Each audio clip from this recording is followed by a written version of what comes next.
Muy buenos días, comunidad de Ecos de lo Macabro. Hoy les traigo una historia que fue enviada por uno de nuestros seguidores del canal. Se trata de un hombre llamado Celestino, quien asegura haber enfrentado y derribado a una bruja. Esta es su historia. Dicen los viejos del rancho que había un hombre al que las brujas le temían más de lo que los vivos le temen a la muerte. Un hombre que caminaba de noche por la sierra sin linterna, sin miedo, con un machete al cinto y una cuerda en el morral. Dicen que las noches en que él salía, las bolas de fuego se apagaban solas, los mugidos extraños se callaban y algo en el aire cambiaba, como si la oscuridad misma supiera que él andaba cerca. Su nombre era Celestino, y esta es su historia. Todo comenzó en un rancho perdido entre los cerros de Veracruz, en algún lugar donde los caminos de terracería se vuelven veredas, y las veredas se vuelven nada. Celestino nació alrededor de 1910, en una familia humilde de campo, de esas que se levantan antes de que cante el gallo y se acuestan cuando ya no hay luz. Era el mayor de los hijos, y desde chamaco le tocó ver cosas que a la mayoría de la gente le costaría creer. Tenía apenas 10 años cuando llegó la desgracia a su casa. Su mamá había dado a luz a un niño recién nacido, el más chico de todos los hermanos. Era un bebé sano, fuerte, con buenos colores. Pero a los pocos días de nacido, algo empezó a pasarle. Se veía agotado, sin fuerzas, como si algo le estuviera robando la vida de adentro hacia afuera. Se fue poniendo pálido, dejó de comer, dejó de llorar, y una mañana, simplemente ya no despertó. La gente del rancho no tardó en murmurar. Los viejos decían que había señales, que alguien había visto una bola de fuego rondando la casa esa semana, que una anciana desconocida había pasado a ver al niño el día anterior, que había marcas raras en el marco de la puerta.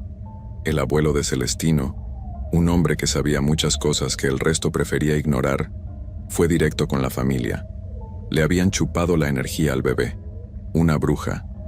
No había otra explicación. Celestino escuchó todo desde un rincón, callado, con los ojos secos pero el corazón hecho pedazos. No lloró frente a nadie. Se quedó pensando. Y en ese momento, con 10 años encima y la rabia asentada en el pecho como piedra, tomó una decisión que marcaría el resto de su vida. Desde ese día, se pegó a su abuelo como sombra.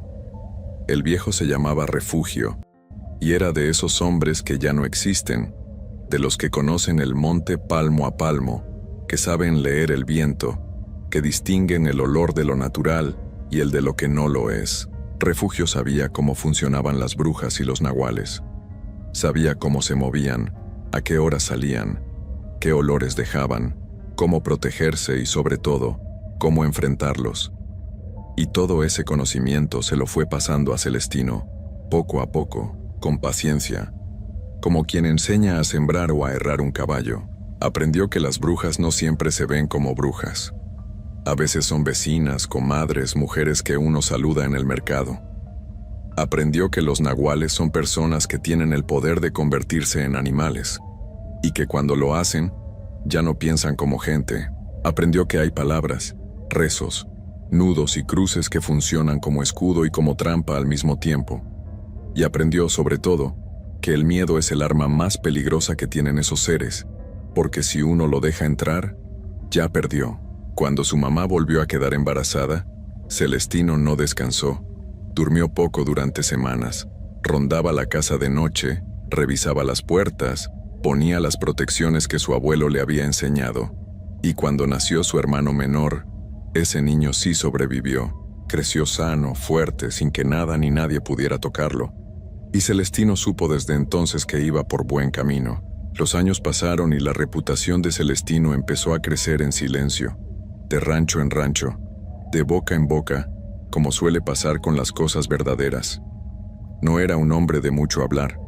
Era serio, parco, de mirada firme, pero cuando alguien llegaba a pedirle ayuda con algo raro, él escuchaba, preguntaba lo necesario y actuaba, sin cobrar, sin pedir nada a cambio, solo porque sentía que eso era lo que tenía que hacer. Uno de los que más cerca estuvo de él fue un hombre del mismo rancho, cuyo nieto Mauricio Contaría años después todo lo que su abuelo le platicó. Y una de esas historias es la que más hiela la sangre de quienes la escuchan, porque no fue algo que le contaron a ese hombre. Fue algo que él vivió en carne propia, al lado de Celestino, en una noche que nunca pudo olvidar. Fue una noche de las que uno no quisiera estar fuera de su casa. El cielo estaba cerrado, sin luna, sin estrellas, con esa oscuridad espesa que solo se siente en el monte cuando el tiempo está cargado. El abuelo de Mauricio, que en ese entonces era un hombre joven llamado Isidro, acompañó a Celestino a cruzar la sierra a caballo. Tenían que llegar a un rancho del otro lado del cerro antes del amanecer, y el camino más corto pasaba por una loma que la gente del pueblo evitaba de noche. Todo mundo sabía que por ahí pasaban cosas, pero Celestino nunca le tuvo miedo a esos caminos, y tampoco dejaba que el miedo de otros lo detuviera. Isidro iba callado, pegado a su caballo, mirando de reojo hacia los matorrales. Celestino iba adelante, tranquilo, como si estuviera cruzando la plaza del pueblo en pleno mediodía. Llevaban un buen rato caminando cuando empezaron las primeras señales. Primero fue un ruido entre los arbustos, a un lado del camino. No era viento, porque no había viento esa noche. Era algo que se movía, pesado, despacio, como si quisiera que lo escucharan. Los caballos lo sintieron antes que ellos. El de Isidro empezó a ponerse nervioso, a resoplar, a querer echarse para atrás. El de Celestino, en cambio, se detuvo, tieso, con las orejas paradas. Después vino la risa. Una risa de mujer vieja, seca, que no venía de ningún lugar concreto, sino de todas partes al mismo tiempo. Isidro sintió que el estómago se le caía. Volteó a ver a Celestino, buscando en su cara alguna señal de miedo, algo que le confirmara que lo que estaba escuchando era real y que era normal asustarse. Pero Celestino solo tenía la mandíbula apretada y los ojos fijos hacia la oscuridad del monte. Luego vino el mugido. Un mugido largo, grave, que no sonaba del todo como toro, sino como algo que intentaba sonar como toro sin lograrlo del todo. Y después las pisadas. Algo pesado caminando entre los árboles, rompiendo ramas, acercándose despacio. Isidro ya estaba al borde de salir corriendo con todo y caballo cuando Celestino levantó una mano, sin voltearlo a ver, solo para decirle que se quedara quieto. Bajó del caballo con una calma que a Isidro le pareció casi sobrenatural. Sacó del morral una cuerda vieja, de esas de ixtle que se usan para amarrar cosas en el campo, y empezó a hacerle nudos.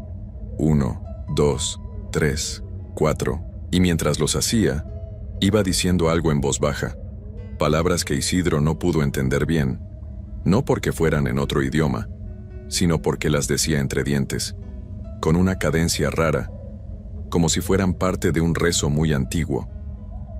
No alzó la voz en ningún momento, no hizo aspavientos, solo siguió haciendo nudos y hablando en voz baja, con la cuerda en las manos, parado en medio del camino como si fuera lo más normal del mundo. Entonces pasó algo que Isidro juraría hasta el día de su muerte. Del monte salieron 2 bolas de fuego, no grandes, no del tamaño de una hoguera, sino como esferas del tamaño de una cabeza humana, anaranjadas, que flotaban a poca altura del suelo y se movían despacio en dirección a donde estaba Celestino. Isidro se aferró a las riendas de su caballo sin poder moverse ni hablar. Las bolas se fueron acercando, hasta que tocaron el suelo a los pies de Celestino, y ahí donde habían caído aparecieron 2 mujeres. Viejas, muy viejas, con el cabello largo y blanco enredado, la ropa oscura y rota, la piel del color del cuero viejo. Estaban agachadas como si hubieran caído de rodillas y tardaron unos segundos en enderezarse. Cuando lo hicieron y miraron a Celestino, algo cambió en su actitud. Algo que Isidro notó de inmediato aunque no supiera explicarlo bien. Esas mujeres, que habían estado rondando esa sierra haciendo ruidos para asustar a los que pasaban, que se habían burlado y habían mugido y habían hecho crujir el monte con sus pasos, de pronto tenían miedo. Una de ellas habló primero. Le dijo a Celestino que sabían quién era él, que no habían querido hacerle nada, que solo andaban por ahí. Celestino no les contestó de inmediato. Las miró un momento, de arriba abajo, con esa mirada suya que Isidro describía como la mirada de alguien que ya vio todo y que nada le sorprende. Luego habló, y lo hizo con una voz tranquila pero con un peso adentro que hacía que cada palabra cayera como golpe. Les dijo que estaban mintiendo, que él sabía perfectamente qué andaban haciendo por esa sierra y por qué, que tenía conocimiento de los daños que habían causado en los ranchos cercanos y que no pensaba dejar pasar eso. Las dos mujeres se miraron entre ellas. La más alta empezó a decir algo, tal vez una excusa, tal vez una amenaza, pero Celestino no la dejó terminar. Sacó el machete que traía al cinto, no para atacar, sino para sostenerlo con la mano mientras sacaba algo más del morral con la otra. Isidro no alcanzó a ver bien qué era, solo vio que Celestino se agachó y trazó algo en el suelo del camino. Una cruz, marcada en la tierra con la punta de algo. Las dos mujeres se echaron para atrás como si el suelo quemara. La más vieja de las dos empezó a suplicar, con una voz que ya no tenía nada de aterrador, una voz que sonaba rota, cansada, casi patética. Le pedía que las dejara ir, que prometían no volver, que nunca más iban a rondar esa sierra ni los ranchos cercanos. Celestino las escuchó sin moverse. Luego habló una vez más, despacio, marcando cada palabra. Les dijo que las dejaba ir esa noche, que si volvía a saber de ellas en esa zona, no habría segunda advertencia, y que él tenía maneras de saber si cumplían o no, así que no intentaran engañarlo. Las dos mujeres se fueron hacia el monte sin decir nada más. No corrieron, no volaron, simplemente caminaron de regreso a la oscuridad y se perdieron entre los árboles. El monte quedó en silencio total. Ya no hubo mugidos, ni risas, ni pisadas. Solo el sonido de los grillos y el resoplido de los caballos volviendo a la calma. Celestino guardó la cuerda y el machete, se subió a su caballo y siguió el camino como si nada hubiera pasado. Isidro tardó un momento en reaccionar. Cuando por fin pudo mover las piernas y arrear a su caballo, alcanzó a Celestino y cabalgó a su lado en silencio durante un buen rato. Finalmente le preguntó, con la voz todavía temblando, si eso pasaba seguido. Celestino volteó a verlo, y por primera vez en toda la noche, algo parecido a una sonrisa cruzó su cara. Le dijo que más de lo que la gente creía, y que por eso era importante no andar solo de noche por el monte. No dijeron más hasta llegar al rancho, pero esa noche en la sierra no fue ni de cerca la historia más pesada que Celestino vivió. Había algo que le quitaba el sueño de una manera distinta, algo que no era bruja ni mujer vieja ni bola de fuego. Era una cosa diferente, más grande, más peligrosa, más difícil de acorralar. Los viejos del rancho le llamaban Nahual, y el más temido de todos era uno al que la gente simplemente nombraba como el Tigre Negro. Nadie lo había visto bien de cerca y quedado para contarlo con claridad. Los que llegaron a cruzarse con él hablaban de una figura enorme, oscura, que se movía entre los potreros de noche con una rapidez que ningún animal normal tenía. No era jaguar, aunque se le parecía. Era más grande, con ojos que brillaban de un color que no correspondía a ningún animal conocido, y dejaba un rastro de daño a su paso. Reses aparecían en los potreros sin que nadie entendiera qué les había pasado, perros que ladraban de noche y amanecían tiesos. Y lo peor, 3 campesinos de ranchos distintos que habían desaparecido o aparecido en el monte, en un estado que sus familias nunca quisieron describir con detalle. El miedo en la región era real y era grande. La gente ya no quería salir de noche. Los que tenían ganado lo metían temprano y rezaban para que amaneciera completo. Varios hombres del pueblo habían intentado rastrear al animal por su cuenta, con rifles y perros. Ninguno encontró nada concreto. Uno de ellos regresó sin los perros y sin querer hablar de lo que había visto. Cuando llegaron a buscar a Celestino, él ya sabía de qué se trataba. Lo habían estado avisando en los días anteriores. Se preparó con calma, sin prisa, de la misma manera en que siempre hacía las cosas. Revisó su morral, sus cuerdas, sus herramientas, afiló el machete, y antes de salir, estuvo un buen rato solo, en silencio, haciendo algo que nadie vio bien pero que los que lo conocían describían como su manera de prepararse por adentro. Salió al monte al anochecer del primer día y no regresó hasta el amanecer. No encontró nada, o al menos eso dijo. Pero algo en su cara cuando volvió indicaba que sí había encontrado rastros, señales, algo que lo puso en modo de seguimiento. El segundo día salió más temprano, antes de que oscureciera del todo, y esta vez se internó más profundo en el cerro, hacia una zona de monte espeso donde la gente del rancho no entraba ni de día. La noche del segundo día fue la más larga para los que esperaban en el rancho. No hubo noticias de Celestino. Nadie fue a buscarlo porque nadie se atrevía a entrar al monte esa noche. Algunas mujeres rezaron. Los hombres esperaron afuera de las casas, fumando en silencio, mirando hacia el cerro. En algún momento de la madrugada, varios escucharon desde lejos un sonido que los heló. No fue un grito humano. Fue algo entre rugido y alarido, largo, que resonó entre los cerros y luego se cortó de golpe. Después, silencio. Celestino regresó al tercer día, cuando el sol ya estaba arriba. Venía solo, a pie, con la ropa sucia y rota en partes, una herida larga en el antebrazo izquierdo que él mismo se había vendado con lo que encontró, y una expresión en la cara que no era de triunfo, sino de algo más tranquilo y más pesado al mismo tiempo. La gente salió a recibirlo. Alguien le preguntó si lo había encontrado. Celestino dijo que sí. Le preguntaron qué había pasado. Dijo que ya no iba a haber problema, y no dijo más sobre eso. Nunca contó los detalles de lo que pasó esas 3 noches en el monte, ni a los más cercanos, ni a los que le insistieron más.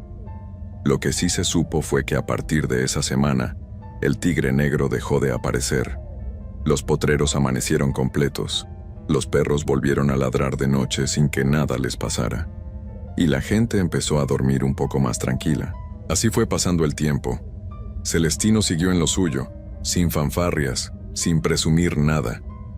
Cuando una mujer estaba por dar a luz en el rancho, la familia mandaba a alguien a avisarle, y él llegaba, revisaba la casa, ponía sus protecciones y se quedaba cerca hasta que el bebé nacía sano y las primeras horas pasaban sin novedad. Más de una vez, los que estaban despiertos en esas noches escucharon ruidos afuera, gritos cortos que se cortaban de golpe, y por la mañana, Celestino salía de la casa sin dar explicaciones, con esa misma cara de siempre. La gente del rancho fue notando algo con los años. Las cosas raras fueron disminuyendo. Las bolas de fuego que antes se veían seguido empezaron a hacerse más escasas. Los animales que antes aparecían dañados en los potreros dejaron de aparecer así. Las historias de sombras y ruidos en el monte se fueron espaciando. Para cuando llegaron los años cercanos a 1960, los viejos del rancho decían que la región estaba más tranquila que nunca en su memoria. Y todos sabían por qué. No era que esas cosas hubieran desaparecido del mundo, era que le tenían miedo a Celestino. Que sabían que si se metían con alguien de esos ranchos, él iba a ir tras ellas, y que eso no convenía. Celestino murió ya entrado en años, sin que nadie supiera exactamente cuántos tenía. Murió en su cama, en su rancho, de la manera más tranquila posible, que es una ironía bonita para un hombre que pasó su vida entera metido en lo más oscuro que existe. Cuando corrió la voz, la gente llegó de todos lados. No solo del rancho donde vivía, sino de las rancherías de alrededor, de los pueblos del camino, de lugares a los que su nombre había llegado de boca en boca a lo largo de décadas. Llegaron viejos que de jóvenes habían visto nacer a sus hijos gracias a él. Llegaron familias que le debían la paz de sus potreros y de sus noches. Llegaron hombres que de niños lo habían visto pasar con el machete al cinto y lo habían admirado sin entender bien todavía por qué. Lo velaron como se vela a alguien que de verdad dejó algo. No con discursos ni con honores oficiales, sino con presencia, con silencio, con el respeto genuino de la gente que sabe lo que una persona valió sin que nadie se los haya tenido que explicar. Y dicen que esa noche, mientras lo velaban, todo estuvo en calma, sin ruidos en el monte, sin bolas de fuego en el horizonte, sin nada raro en el aire, como si hasta ellas, las que le habían temido en vida, le estuvieran guardando silencio en su última noche. Advertencia. Lo que están a punto de escuchar es el relato de un hombre que desafió algo que nunca debió haber ignorado. Si usted tiene miedo a la oscuridad, a los sonidos en la noche, o a lo que puede acechar entre los árboles cuando nadie más está mirando, le recomendamos escuchar esto con la luz encendida. Esta es la historia real de Antonio Flores, un joven que una noche decidió no obedecer y que pagó el precio de su rebeldía de una manera que jamás olvidará. Ocurrió en un pequeño pueblo de Nuevo León, muy cerca de Monterrey, un lugar tranquilo de día, pero de noche una historia completamente diferente. Antonio era un muchacho de carácter fuerte, de esos que no escuchan fácilmente, de esos que creen que nada les puede pasar. Desde joven fue conocido en su casa por hacer siempre lo que él quería, sin importar lo que sus padres le dijeran. Sus padres se esforzaban por mantener orden en el hogar, pero Antonio encontraba la manera de saltarse cada regla, cada advertencia, cada límite que le ponían. Era inteligente, eso sí, pero su inteligencia la usaba para salirse con la suya, no para escuchar. Y esa forma de ser, esa costumbre de ignorar a los mayores, lo llevaría una noche a vivir algo que le cambiaría la vida para siempre. Era una noche de entre semana. Pasaban de las 12:30 de la madrugada, cuando Antonio se le acercó a su mamá con una petición que para esa hora ya sonaba bastante descabellada. Quería salir. Quería ir a ver a su novia. Su mamá, sin dudarlo ni un segundo, le dijo que no. Le explicó que era muy tarde, que a esa hora no había nada bueno en la calle, que podía esperar al día siguiente. Pero Antonio no quiso escuchar. En su cabeza, el no de su mamá era solo un obstáculo, no una razón de verdad. Esperó a que la casa se quedara en silencio.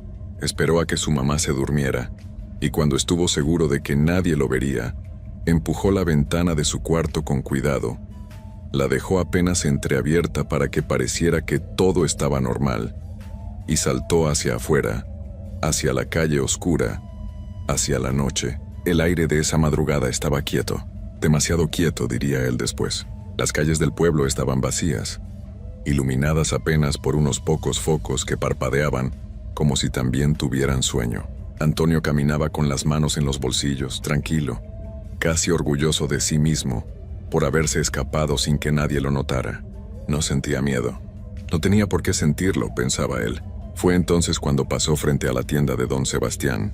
Don Sebastián era uno de esos hombres que el pueblo entero conocía y respetaba.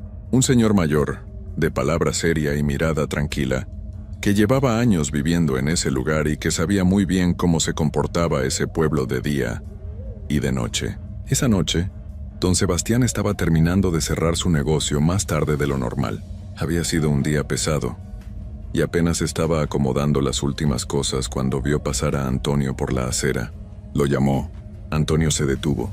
El señor le preguntó con voz seria pero sin alterarse, ¿a dónde iba a esa hora? Antonio, con esa confianza que lo caracterizaba, le explicó que iba a ver a su novia, que vivía al otro lado del callejón que quedaba a unas cuantas cuadras de ahí.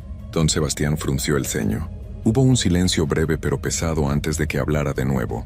Le dijo a Antonio que tuviera cuidado con ese callejón, que por las noches en ese lugar la gente había visto cosas, que había quienes decían que por ahí espantaban, que no era la primera vez que alguien salía corriendo de ese camino sin poder explicar bien qué había visto o escuchado. Antonio lo escuchó, o al menos eso pareció, porque cuando don Sebastián terminó de hablar, Antonio sonrió, soltó una pequeña carcajada y le dijo al señor que él no le tenía miedo a nada, que si acaso era él quien daba miedo. Don Sebastián no respondió más, solo lo miró fijamente por un momento, con esa mirada de quien sabe que las palabras ya no van a servir de nada, y regresó adentro de su tienda. Antonio siguió caminando, seguro, sin dudas, con esa arrogancia de quien todavía no ha aprendido lo que la noche puede guardar, pero estaba a punto de aprenderlo. El callejón no se veía diferente a cualquier otro. Era un pasaje angosto entre dos bardas de cemento, con algunos árboles que crecían a los lados y cuyas ramas se extendían hacia adentro como brazos que intentaban tocarse entre sí desde ambos lados. De noche, con la poca luz que llegaba desde la calle, el callejón parecía simplemente oscuro. Nada más. Eso pensó Antonio cuando puso el primer pie dentro de ese lugar. Avanzó unos cuantos pasos con calma. El sonido de sus propios zapatos contra el suelo de tierra era lo único que se escuchaba. Silencio total. Ni un perro ladrando, ni el viento moviéndose, ni ningún ruido de fondo como los que normalmente llena la noche en un pueblo. Solo silencio, un silencio que, sin que Antonio quisiera admitirlo, se sentía diferente, pesado, como si el aire dentro de ese callejón fuera otro aire, distinto al de afuera. Siguió caminando. Llevaba quizás un minuto dentro del callejón cuando escuchó el primer golpe. Una piedra cayó justo a sus pies. Antonio se detuvo, miró hacia abajo, vio la piedra y luego levantó la vista buscando de dónde había venido. Pensó de inmediato que alguien estaba ahí escondido, buscando problemas, tratando de asustarlo. Y eso lo molestó más de lo que lo asustó, porque Antonio no era de los que se dejaban amedrentar por nadie. Gritó hacia la oscuridad, retando a quien fuera que estuviera ahí a que se mostrara. Nadie respondió. Entonces cayó otra piedra, esta vez desde el otro lado, y luego otra, y otra más. Venían desde arriba, desde las ramas de los árboles, pero sin importar cuánto forzaba la vista, Antonio no podía ver a nadie entre las hojas, ni una silueta, ni un movimiento, ni una sombra que tuviera forma humana. Nada. Y fue en ese momento, cuando la razón ya no tenía una respuesta clara para lo que estaba pasando, cuando comenzó a sentir algo diferente en el pecho.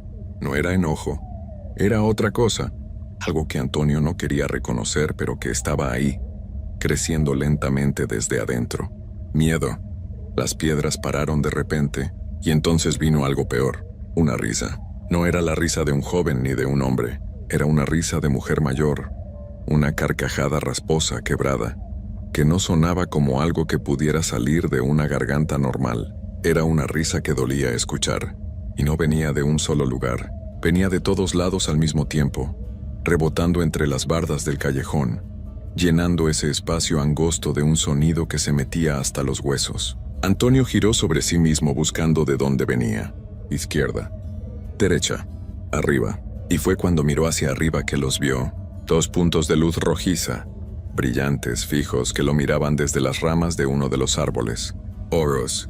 2 ojos rojos que no parpadeaban, que simplemente lo miraban. Antonio se quedó paralizado por un segundo que se sintió eterno. Su cuerpo entero se tensó. La piel se le erizó de golpe desde la nuca hasta los brazos. Y entonces esos ojos se movieron. No cayeron. No saltaron. Se deslizaron de una rama a otra, con una facilidad que no correspondía a ningún animal que Antonio conociera. La risa seguía. Más fuerte ahora. Más cerca. Como burlándose de él. Como si lo que fuera que estaba en ese árbol supiera perfectamente el efecto que estaba teniendo sobre ese joven, que minutos antes había dicho con tanta seguridad que él era quien daba miedo.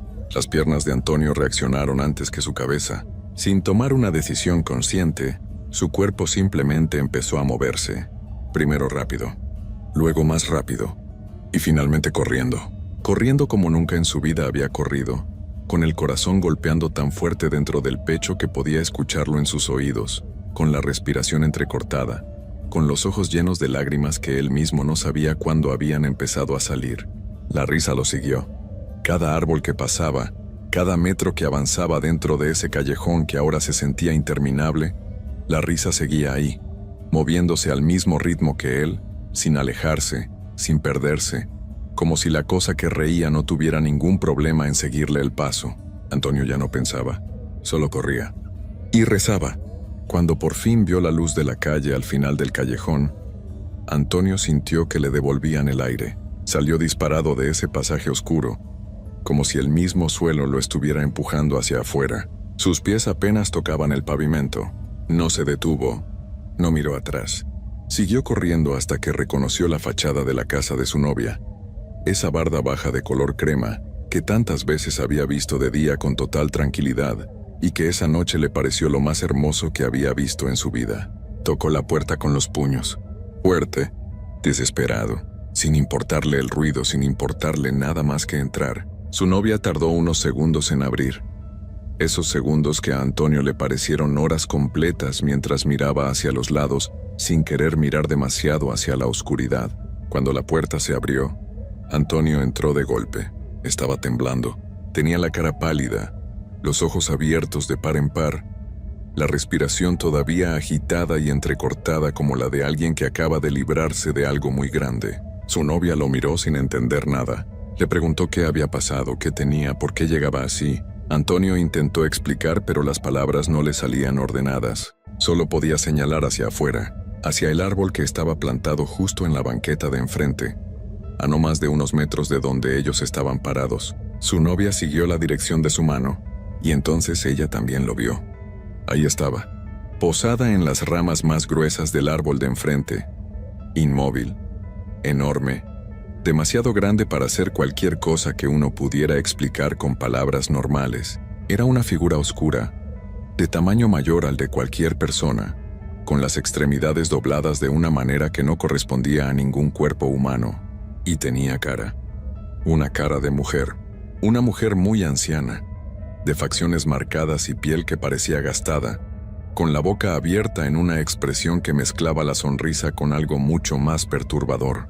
Y los ojos, los mismos ojos rojos que Antonio había visto en el callejón, brillantes, fijos, mirándolos a los dos ahora, sin parpadear, sin moverse, como si tuviera todo el tiempo del mundo. Y entonces volvió a reírse, esa misma carcajada rasposa y quebrada que había llenado el callejón minutos antes retumbó ahora en la calle tranquila del pueblo, rompiendo el silencio de la madrugada de una manera que heló la sangre de ambos jóvenes en ese instante. Antonio reaccionó. No supo de dónde sacó el valor, o quizás no era valor sino desesperación pura, pero levantó la voz hacia esa figura y gritó con toda la fuerza que le quedaba que se fuera, que se alejara, que en el nombre de Jesucristo no tenía poder sobre ellos. La criatura no se fue, al menos no de inmediato. Lo que hizo fue reírse más fuerte, una carcajada que creció y creció hasta llenar la calle entera, hasta meterse por las paredes, hasta sentirse dentro del pecho como una vibración que no debería existir en el mundo de los vivos. Antonio siguió, repitió las palabras una y otra vez, con la voz temblando pero sin callarse, aferrado a lo único que en ese momento sentía que podía hacer. Y la risa comenzó a cambiar, no se detuvo de golpe, fue cambiando de tono lentamente, perdiendo fuerza poco a poco, como si algo la estuviera apagando desde adentro, hasta que se convirtió en un sonido más lejano, más difuso, y entonces la figura abrió lo que parecían ser alas, enormes, oscuras. Se elevó del árbol sin hacer casi ningún ruido, y se perdió en el cielo de esa madrugada hasta que ni los ojos rojos fueron visibles. El silencio que quedó después fue distinto al del callejón. Este sí era un silencio limpio, uno que se sentía como el fin de algo. Antonio y su novia se quedaron parados en la entrada de la casa, sin moverse ni hablar por un tiempo, que ninguno de los dos supo calcular bien. Después, con las manos todavía temblando, Antonio tomó su teléfono y llamó a sus padres. Les dijo dónde estaba. No les explicó todo en ese momento, pero sí les dijo que necesitaba que fueran por él. Sus padres llegaron en poco tiempo. Cuando lo vieron la cara, supieron que algo había pasado de verdad. Esa noche, de regreso a casa, Antonio recibió el regaño más fuerte que recordaba haber recibido en su vida. Sus padres estaban furiosos, sí, pero también asustados, y Antonio por primera vez en mucho tiempo no respondió, no argumentó, no buscó la manera de salirse con la suya, solo escuchó, porque esa noche había entendido algo que ninguna palabra de sus padres había logrado enseñarle antes, que hay advertencias que existen por una razón, que los mayores a veces saben cosas que los jóvenes todavía no pueden ver, y que la oscuridad de la noche no es el mismo lugar que la luz del día. Antonio dice que desde esa noche nunca volvió a salir de su casa sin permiso. Nunca. Que el recuerdo de esos ojos rojos brillando entre las ramas y esa risa que se metía hasta los huesos regresa a su mente cada vez que alguien menciona ese pueblo, ese callejón, esa madrugada. Y que no importa cuántos años pasen, que hay cosas que uno no olvida, que hay encuentros que lo cambian a uno para siempre. Y que él, Antonio Flores, jura por lo más sagrado que tiene en su vida que todo lo que contó es completamente verdad, que no lo inventó, que no lo exageró, que simplemente lo vivió, y que ojalá usted, que lo está escuchando en este momento, nunca tenga que vivir algo parecido, porque hay caminos que es mejor no tomar de noche, hay advertencias que es mejor no ignorar, y hay risas que, una vez que las escuchas en la oscuridad, no te abandonan jamás.